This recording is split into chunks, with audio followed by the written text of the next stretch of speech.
বললেন জান্নাতের মধ্যে সমস্ত নির্মাণ ভক্ষণ করবে, কিন্তু ওই গন্ধম গাছের নিকটে যাবে না। কিন্তু আমি দেখেছিলাম জান্নাতের পাতায় পাতায় নবী মুস্তাফার নাম, জান্নাতের কোনায় কোনায় নবী মুস্তাফার নাম, জান্নাতের গেটে গেটে নবী মুস্তাফার নাম। আমি দেখেছিলাম আরশের আজিমের উপরে যখন দেখলাম আরশের ফুটিত নবী মুস্তাফার নাম, সমস্ত পুরে গেলে বান্দার চোখের মধ্যে নবী মুস্তাফার নাম, সমস্ত ফেরেশতাদের কাছে নবী মুস্তাফার নাম। সারা পৃথিবীতে যত প্রকার আল্লাহর সৃষ্টি রয়েছে সবার কাছে নবী মুস্তাফার নাম। এইভাবে আদম আলাইহিস সালাম তিনি বুঝতে পারলেন আমি যে ভুল করেছি, এর ক্ষমা যদি পেতে চাই, এর ক্ষমা যদি নিতে হয়, তাহলে ও নবী মুস্তাফার ওসিলা লাগবে। আর ও নবী মুস্তাফার ওসিলা যেমনই করলাম, সঙ্গে সঙ্গে আল্লাহ পাক আমাকে ক্ষমা করে দিলেন। বেটা নবী মুস্তাফার ওসিলা দিবে, নবী মুস্তাফার ওসিলা দিলে তোমার সমস্ত মুসিবত দূর হয়ে যাবে। বেরাদার ইসলাম এ নবী মুস্তাফার নূর খানা হযরতে আদম আলাইহিস সালাম থেকে নিয়ে হযরতে আপনার নূহ আলাইহিস সালাম পর্যন্ত আপনার গেলেন। হযরতে নূহ আলাইহিস সালাম এর কিস্তিটা আপনার কিনারায় লেগেছিলেন, কিস্তির ক্ষয়ক্ষতি হয়নি। তার কারণ কি? হযরতে নূহ আলাইহিস সালামের পেছানিতে নবী মুস্তাফার নূর খানা ছিলেন, নবীজি ছিলেন নূর হিসাবে, তার জন্য আপনার কিছু হয়নি।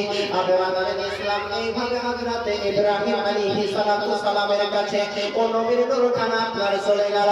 যাওয়ার পরে হযরতে ইব্রাহিম আলাইহিস সালামের জন্ম হচ্ছে বাবেল শহরে। ওই শহরে তার জন্ম। যখন হযরতে ইব্রাহিম আলাইহিস সালামের বয়স যখন আপনার 13 থেকে 17 বছর, বেরাদার ইসলাম ওই সময়তে সেই জামানায় তার যে একটি চাচা ছিল তার নাম আজর, সে বেরাদার ইসলাম বুত পূজা করত, মূর্তি পূজা করত।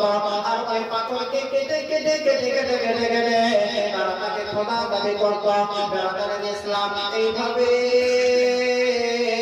হযরতে ইব্রাহিম আলাইহিস সালাম আপনার বড় হয়ে গেলেন। হয়ে যাওয়ার পরে তিনি আল্লাহর ওয়াহদানিয়াতের প্রচার করতে লাগলেন, নিজে পয়গম্বর প্রচার করতে লাগলেন। সেই সময়তে বেরাদার ইসলাম নমরুদ বাদশা ছিল। এই সারা পৃথিবীর জমিনে আপনার 4 জন বাদশাহী করেছে, সারা পৃথিবীটাকে শাসন করেছে বেরাদার ইসলাম। তাদের মধ্যে 2 জন ছিল আপনার ইমানদার, আর 2 জন ছিল কাফের। ইমানদারদের মধ্যে একজন ছিল সিকান্দার জুলকারনাইন, আর একজন ছিল হযরতে সুলাইমান আলাইহিস সালাম। এই 2 জন মুসলমানদের মধ্যে ইমানদার, যারা সারা পৃথিবীকে শাসন করেছে। আর 2 জন ব্যক্তি, একজনের নাম হলো বাগতে নাসার কাফেরদের মধ্যে, আর আরেকজন হলো নমরুদ।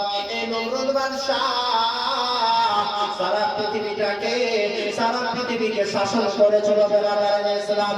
এমন সময় হযরতে ইব্রাহিম আলাইহিস সালাম তিনি আপনার যখন আল্লাহর ওয়াহদানিয়াতের প্রচার করতে লাগলেন, এমন সময় কিন্তু বাবল দেশের মানুষরা এমনিতেই তারা চালাক ছিল, কিন্তু তারা অন্তর থেকে চোখের দৃষ্টিতে মনের দৃষ্টি থেকে মনের দিক থেকে তারা অন্ধ ছিল। আপনার বেরাদার ইসলাম হযরত ইব্রাহিম আলাইহিস সালাম এদের কিন্তু যখন আল্লাহর ওয়াহদানিয়াতের প্রচার করে দিলে কেউ মানতে চাইল না, কেউ মানল না। এক সময়ে বাবল দেশের মানুষরা ওই নমরুদ বাদশার জামানায় বেরাদার ইসলাম প্রত্যেক বছর একটি করে মেলা হতো, প্রত্যেক বছরে তাদের একটি খুশির দিন হতো। এক সময় তাদের খুশির দিন চলে এসেছে, তারা বাবল দেশের মানুষরা ওই মেলাতে গিয়েছে আনন্দ করতে বেরাদার।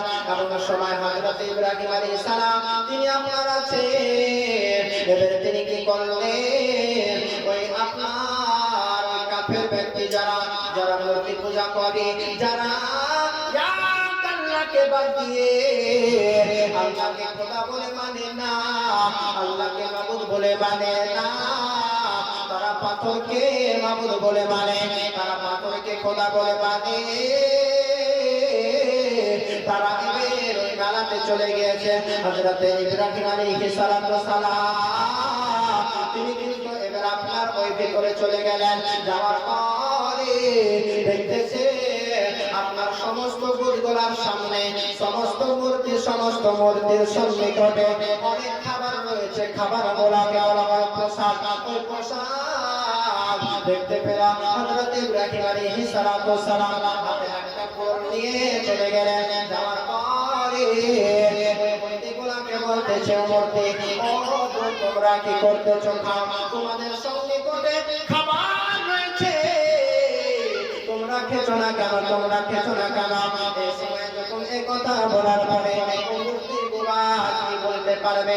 কোন উত্তর নাই, বলো খেছো না কেন? তোমাদের সামনে খাবার আছে, তোমরা খাও। তারা কি খেতে পারে না? বলতে পারে।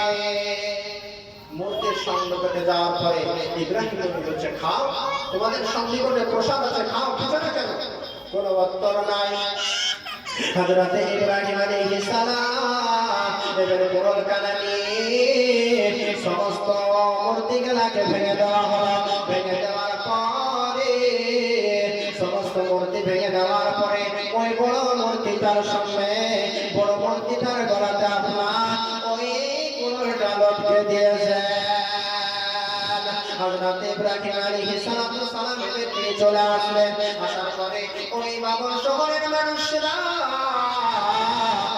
তারা আসার পরে দেখতেছে কি ব্যাপার, আমাদের খোদা, আমাদের মাবুদের এই অবস্থা কে করলো, কার কাজ এটা হতে পারে? তারা চিন্তা ভাবনা